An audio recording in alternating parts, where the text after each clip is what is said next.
I'm so used to looking for another pedal. Every time I come to a stop, I'm just going to jam on the dead pedal. I gotta figure out how to use paddle shifters because I'm used to using a clutch. Keep reaching for the shifter. Look, the mom in the minivan past me. Soccer moms are ruthless.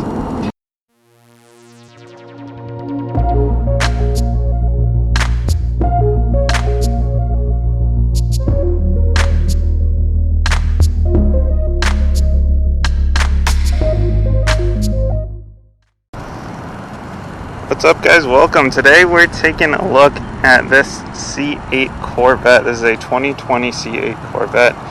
Now, if you know me, you know most of the stuff I do is manual. This is actually the first automatic I've taken a look at. But I figured it was worth a look. It's worth talking about a little bit about why it doesn't have a manual, and of course, you know, it's definitely still a fun drive.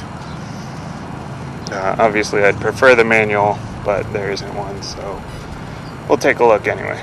So this is, like I said, the 2020 C8 Corvette.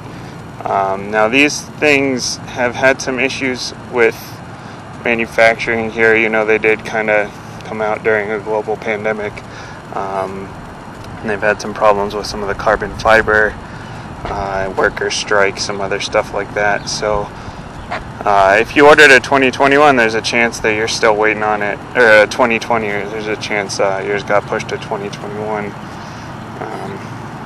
But the big thing here, obviously, for 2020 here, for the C8 generation, is that they moved the engine. So take a look at this fancy key here. Got the top, the back trunk, the front trunk here. So let's take a look.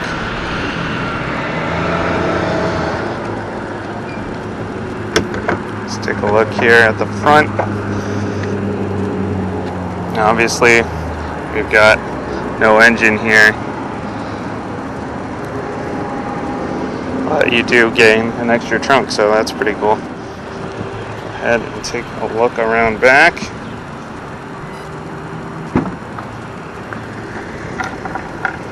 Off the trunk here, got a nice little trunk down here. You can fit your golf clubs, of course. That was kind of a big thing for them. You get a little glimpse here into the engine. So now the biggest reason to move the engine is weight and balance. You know, if you think about next time you go to the grocery store, put the dog food in the front of the cart. Try driving her around versus putting it in the back of the cart. You know, it handles way better when you've got it in the back there. So now this one also has the Z51 package. You can tell if you take a look at the brake calipers here. You get the bigger brakes, upgraded suspension. You got the bigger exhaust, which actually also gives you an extra 5 horsepower. So this one goes up from 490 horsepower up to 495 by getting the bigger exhaust. Got the quad exhaust out back here.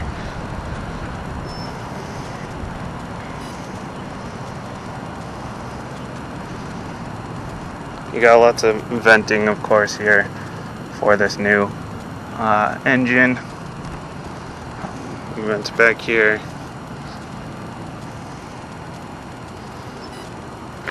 And these nice big vents over here. This front end is influenced by the fighter jets, you know, their aeronautics kind of history. Nice carbon fiber here. Let's go ahead and take a look inside here. Now you'll notice you got this big transmission tunnel down the middle here. That actually is what Chevy is calling the backbone of the car. That's where a lot of the structural integrity is. So a lot of companies will put these big thick rocker panels on here to help take some of that. But this allows, by putting the backbone there, it allows you to get a little bit more, better egress here. You come inside, you got the Bose there. Got your memory seats, your auto windows, mirrors, everything. You actually have a button here to open and close the door, which is kind of interesting. Lock, unlock. There's your front trunk, back trunk. Only 2 pedals, unfortunately, is what it is. You do have a heads-up display, which is nice. Come in here, we got this nice cockpit feel. Definitely influence from those jets. You know, the aeronautics history there. It does kind of leave the passenger a little bit isolated. It's too bad, but you know, it's still a nice place to be. Got wireless charging here, wireless connectivity. Got an extra little spot there. Power adjustable seats, of course. Memory. These are the GT2 seats, which means you've got this nice leather, a little bit more comfortable. You've got the other options are the GT1, or you have a super sport seat, which is the more track focused, not quite as comfortable. You know, but this one, it's got the racing look, the dual density foam, carbon fiber trim, leather inserts, insert bolsters, two-way lumbar support, heating and ventilation. You got all your stuff down here, right at your fingertips. Heating, ventilated seats, AC, all that. Instead of having all your buttons up here, you do still get.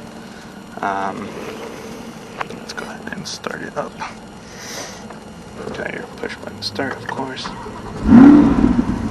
Sounds excellent, of course.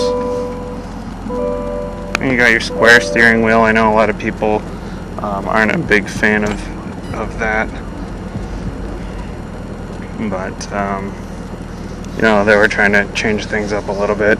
Usually you do the D shape. You got your paddles, and you got one big button over here, and your tuning knob. Everything else is touch, of course. Android Auto, Apple CarPlay. Nice smooth experience here. Got your NFC, Bluetooth, one-touch connectivity, which is nice. Your driving modes are right here. You got it's actually a wheel, a little wheel that you just turn a little bit left and right, and you'll see up here you can move it. And your typical stuff along here for Bluetooth, controlling. You can actually control the radio station and everything. There's a 10 speaker Bose system and a 14 speaker Bose system option. See the heads-up display right there. This guy down here to actually move it up and down, which is pretty cool. And your info, parking. You got buttons here instead of your standard pull lever for the transmission, which is interesting. A lot of manufacturers are moving to that for a kind of a sleeker look.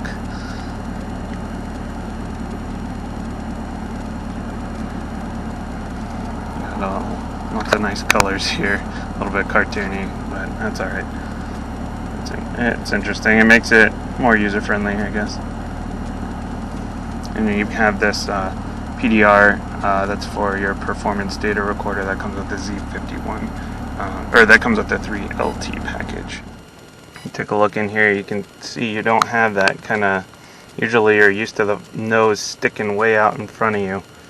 But in this one they actually lowered it down, and you're sitting a little bit farther forward so you can actually see a lot better, and you get this kind of cockpit feel in here. I didn't even see this over here. You got all the different views. Oh yeah, both door wing mirrors and everything. And top mirror, nice regular mirror. The visibility out of here is not too bad. Alright, let's go ahead and take it for a drive. So right now we're in the regular tour mode, and it definitely doesn't feel like it's holding back. Now we're in sport. 2, track mode. You've also got the Z mode, which is right on your steering wheel, which is basically like a custom mode. It's like an all-out right now. It's like, you know, you get the roughest ride and the tightest suspension, tightest steering, tightest everything, good, and throttle response at its best. One thing they've done with this is they've set it up so it detects when you're doing spirited driving, even if you're in touring mode, and it'll let you leave it in your gear a little bit longer before the automatic mode kicks in. Yeah, even in this Z mode, it's really not a super uncomfortable ride. It's definitely tighter on the suspension. You can feel the bumps, but you are in a sports car, so it's not really outrageous. Oh man, it is really jerky in Z mode. Low speed. That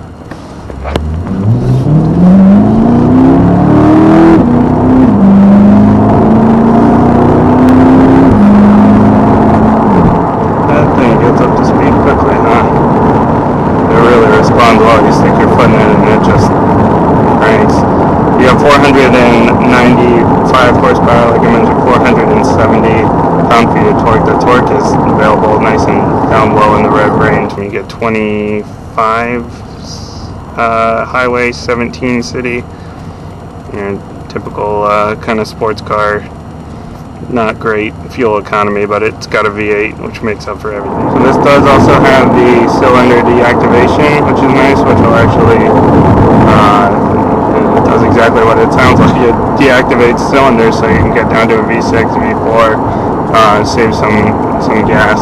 That's where you get up into that 27 miles per gallon when you deactivate those cylinders. Really went for it with all the customizations. You know, you can change the seat belt color if you want. You can upgrade the mirrors. You can do anything for a price. You can put a stripe down the front for about $1,000. You can pick it up in Bowling Green at the Corvette Museum if you want for $1,000. I mentioned it's got the Z51 package. It's also got the 3LT package, and the 3LT sets you back about $12 grand. The Z51 is about $5 grand. Your base price around $60, and you start checking off boxes.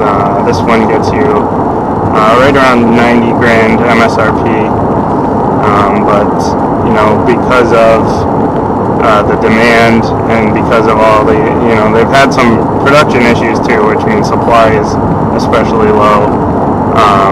You know, you're probably not going to walk away with one of these for 90 grand. You're probably looking at like a 20 grand markup. I don't know why people complain about the square steering wheel. It doesn't really bother me. I mean, it's different, definitely, but you know, it's not really a problem. One of the things with it being mid-engine now is the center of gravity is actually at the driver's inner hip. So it's like the world's revolving around you as you're going through these curves, and you can really feel the confidence. The body doesn't roll too much at all, and you feel like you can take the curves at a pretty fast rate with no real issues at all.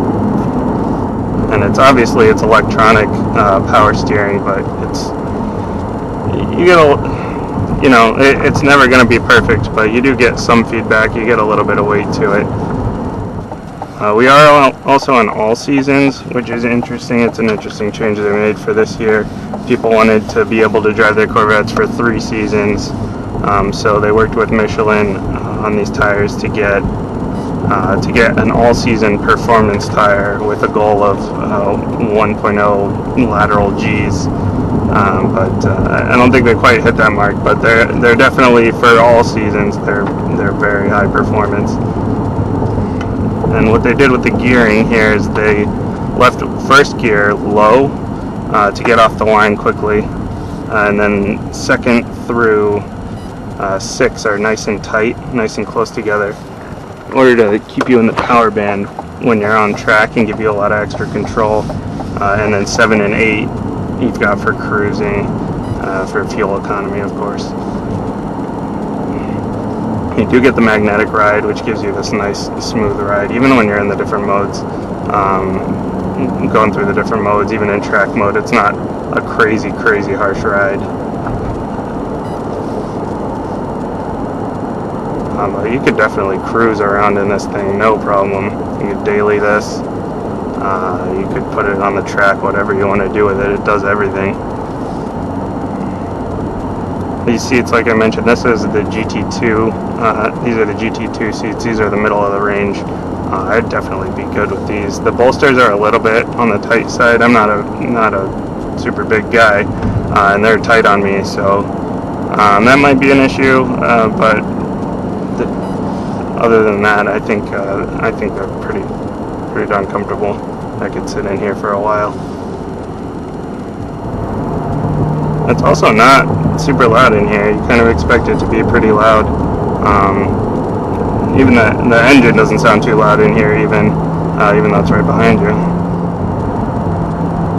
Like I mentioned before, it's nice having the seating position a little bit forward and having the HUD a little bit lower, since you don't have the engine there anymore. It really makes a big difference. The visibility, especially out front, is really good.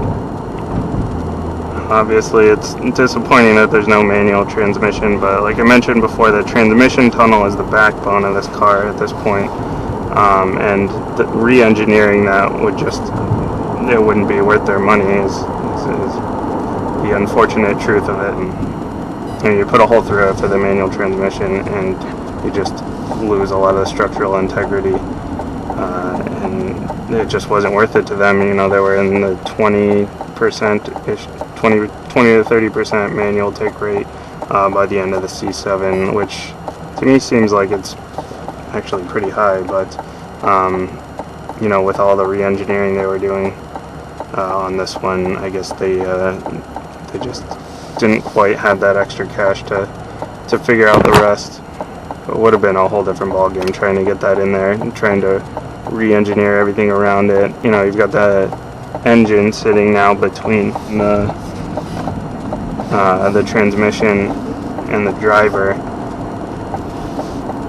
and now you've got to deal with that. You know, you got cables going through, or you do drive-by-wire. Nobody wants drive-by-wire in a manual transmission. That's just no fun.